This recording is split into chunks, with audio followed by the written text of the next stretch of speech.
Renovators. So ito yung isa sa mga nire-renovate namin ng 8 Core Construction Services at ni Mr. Renovations.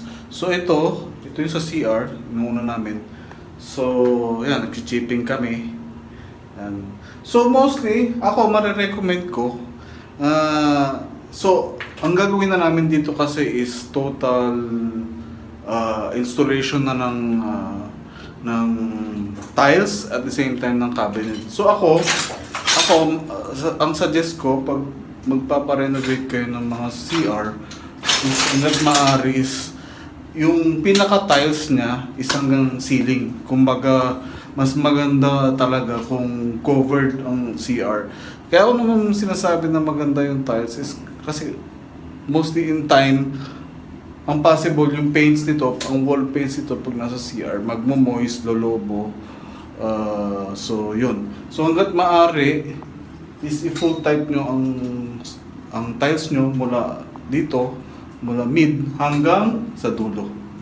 So yun, renovator. Simple tips lang to pag magpapa-renovate kayo ng mga CR. So ayun.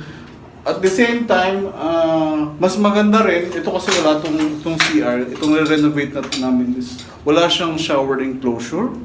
Pero ako suggest ko, pag magpapa-renovate kayo, mga renovators, is maglagay kayo dito ng glass enclosure. Mas makakadagdag siya ng aesthetics at the same time. Ang purpose kasi ng shower enclosure, at the same time, yung water, hindi siya magta-transfer sa other area. Kumbaga naka-enclose lang siya dito. So, ayun, renovators. So, ayan, taping kami. So, dito muna yung pinaka-start of work namin sa Tryon Tower. So, yun.